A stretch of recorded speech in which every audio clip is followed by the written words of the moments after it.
Assalamualaikum warahmatullahi wabarakatuh. Anak-anakku semua, bagaimana kabar kalian pagi ini? Semoga semua baik-baik saja ya. Jangan lupa kita harus tetap selalu semangat untuk menjalani hari-hari kita ya, dengan belajar, dengan bermain, dengan semua kesibukan di rumah yang bisa kalian lakukan untuk di masa-masa pandemi ini. Nanti ada saatnya kita akan bertemu di sekolah, di pembelajaran tatap muka ya, dan semoga itu akan cepat terlaksana. Kita selalu berdoa kepada Tuhan Yang Maha Esa ya. Oke, langsung saja pada pertemuan ini kita masih melanjutkan di subtema yang kedua tentang pertumbuhan dan perkembangan. Ya, sebelumnya agar lebih bersemangat dan lebih berkah, marilah pertemuan pada kesempatan ini kita awali dengan membaca Bismillah bersama-sama. Bismillahirrahmanirrahim. Ya, anak-anakku yang saya sayangi dan saya banggakan, pada kesempatan sebelumnya kita sudah tahu ya apa itu arti pertumbuhan dan perkembangan. Masih ingat? Ada yang lupa artinya, perbedaannya? Ya, kalau pertumbuhan itu adalah bertambahnya berat dan atau tinggi, jadi perubahan fisik ya. Sedangkan kalau kemampuan itu adalah perubahan, kalau perkembangan itu adalah perubahan kemampuan. Jadi kita semisal berlari, berjalan, memegang sendok, memegang piring, itu adalah perubahan perkembangan atau perubahan kemampuan kita. Jadi seperti itu. Oke, pada pembelajaran kali ini kita akan yang akan kita capai, yang akan kita lakukan adalah menulis, bermain, dan menulis sikap baik, seperti itu. Ini yang akan kita capai. Jadi ada sikap-sikap yang harus kita capai, ada pengetahuan berupa pertumbuhan dan perkembangan, dan juga menghargai perbedaan. Juga kita harus bisa mempunyai keterampilan untuk menulis tadi ya, terus bermain adu kecepatan dan memberikan pendapat tentang sikap menerima perbedaan. Oke, kita langsung bisa seperti pada yang kalian lihat di situ ada pertanyaan. Kalian masih ingat gak tugas kemarin tentang mewawancarai orang tua kalian? Kemarin kita mewawancarai orang tua kalian tentang bagaimana atau seperti apa saat kita lahir ya, perbedaannya ya. Jadi pada saat lahir kita itu tingginya berapa, beratnya berapa, dan lain-lain, seperti yang kalian buat soalnya sendiri-sendiri ya. Kemudian kalian sudah meminta jawabannya. Lah pada kesempatan ini kalian diminta untuk membuat sebuah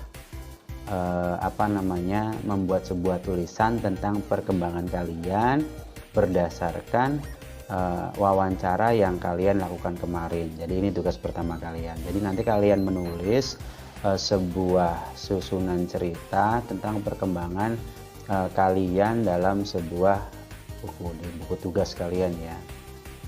Misal judulnya tentang masa kecilku, misal seperti itu ya. Saya lahir dengan berat sekian dan tinggi sekian. Saya lahir pada hari Selasa 27 Agustus 2002. Semisal seperti itu ya. Nanti kalian teruskan sesuai dengan apa yang ada pada hasil wawancara kalian kemarin. Jangan lupa kalian harus menggunakan kalimat efektif. Kalimat efektif itu kalau yang paling kelihatan ya adalah kalimat yang tidak menggunakan kata yang sama dalam sebuah kalimat. Semisal saya dilahirkan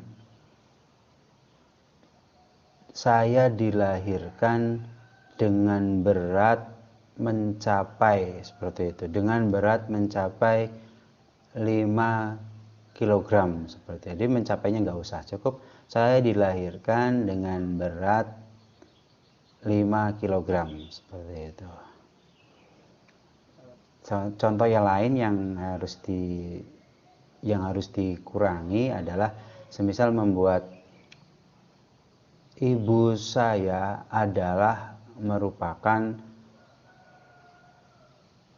ketua RT semisal. Ibu saya adalah merupakan ketua RT, itu tidak efektif. Jadi kalau yang efektif itu cukup menggunakan satu saja ya. Adalah dan merupakan itu kata yang sama. Jadi cukup ibu saya adalah ketua RT. Maka ketika dilahirkan saya banyak sekali yang mengunjungi. Mereka bertanya tentang berapa berat dan tinggi saya, seperti itu dan seterusnya. Pokoknya kalian membuat cerita sesuai dengan hasil wawancara kalian kemarin, seperti itu ya. Sebisa kalian, jangan lupa, sebisa kalian jangan bergantung pada orang tua. Kalau dibantu orang tua jangan mau, seperti itu. Yang belajar, yang sedang yang sedang ingin mengalami perkembangan itu adalah kita, bukan orang tua kita ya. Yang sedang sekolah itu kita. Orang tua cukup memantau bagaimana belajar kita. Lah, jika ada setelah kita selesai menulis terus ada masukan dari orang tua seperti ini, kalau memang bisa diperbaiki, kalian perbaiki. Kalau kalian merasa cukup, ya sudah, nggak apa-apa. Yang jelas kita harus mau mandiri dan melaksanakan semua tugas kita sesuai dengan kemampuan kita masing-masing ya. Jadi tidak bergantung pada orang lain. Oke, selanjutnya bisa kalian lihat, ini adalah kertas tugas tadi ya. Jadi kalian tulis di kertas ini kalau dalam buku ya. Tapi kalian tetap nulisnya dalam buku tugas. Oke, kita lanjutkan.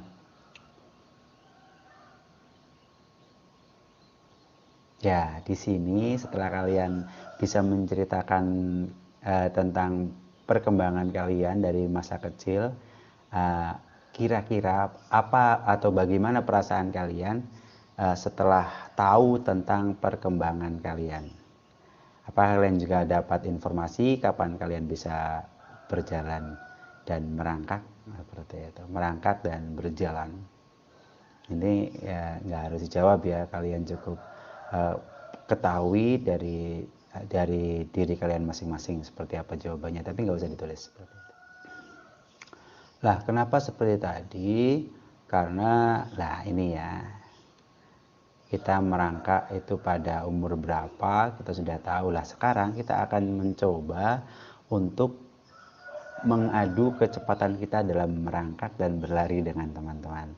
Jadi kalian bisa ajak orang di rumah, entah itu kakak atau adik, 1 atau 2 kali saja ya, boleh merangkaknya atau berlarinya. Kalau berlari kalian mungkin kalah ya, tapi kalau merangkak mungkin ada kemungkinan kalian bisa menang kalau dengan yang lebih besar. Kalau yang lebih kecil ada kemungkinan kalian sangat bisa untuk menang, seperti itu.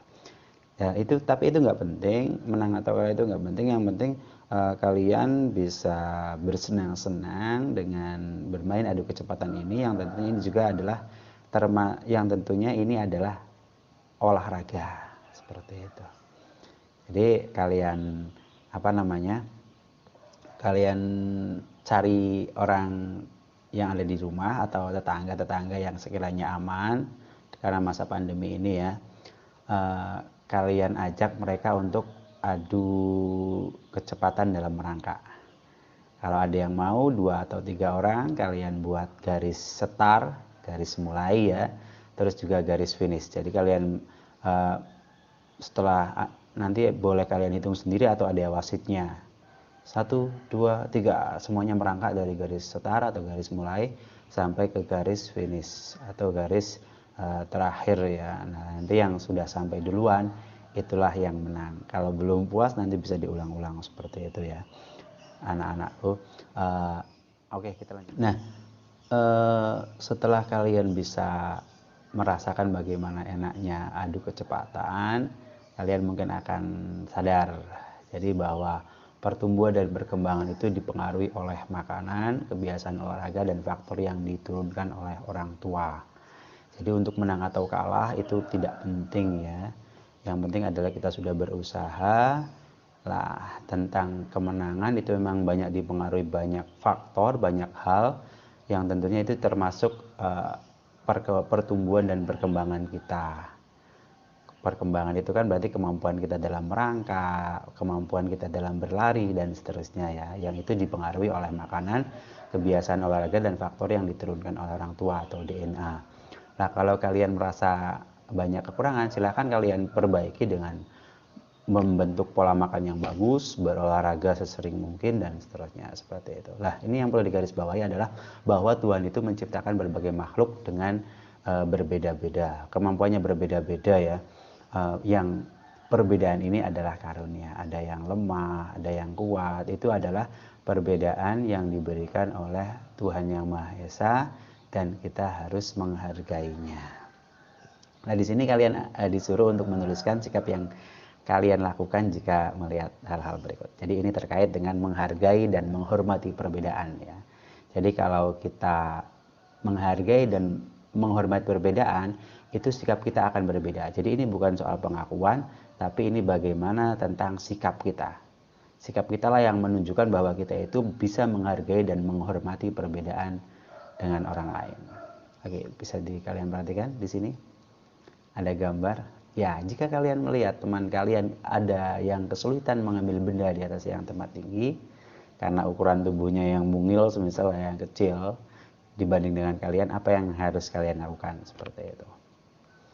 Ya, jika ini tidak usah dikerjakan ya, kita jawab bersama-sama. Nah, jika ada soal seperti ini, otomatis ya betul sekali.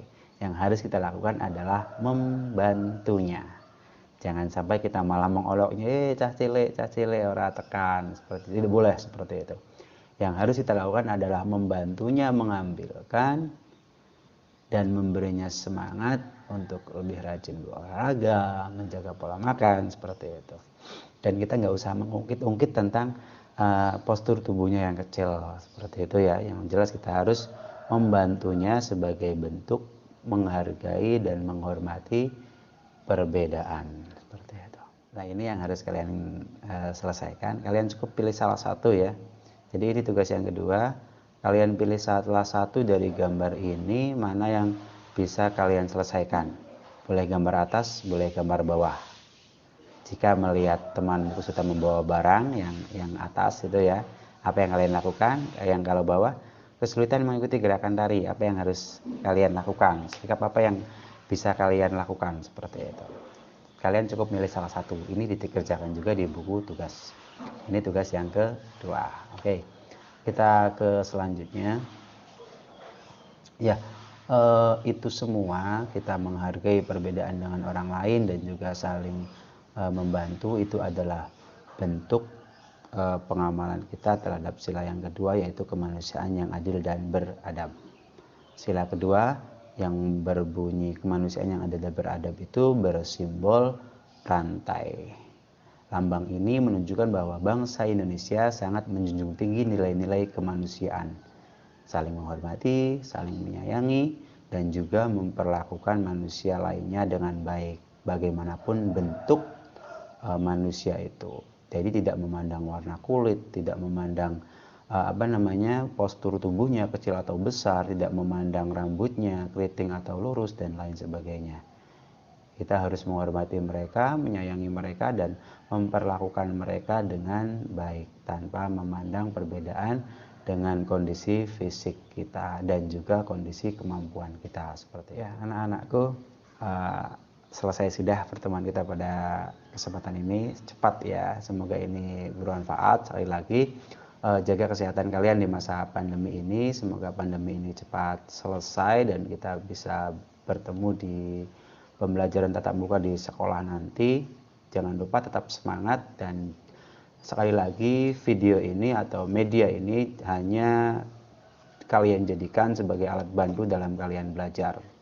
Yang terpenting adalah kalian belajar di rumah, boleh dengan mengacu pada buku yang kalian punya, bisa dengan bantuan orang tua kalian atau kakak-kakak kalian, dan atau bisa belajar berkelompok dengan tetangga kalian yang dekat, yang satu kelas, yang dirasa aman dalam pandemi ini.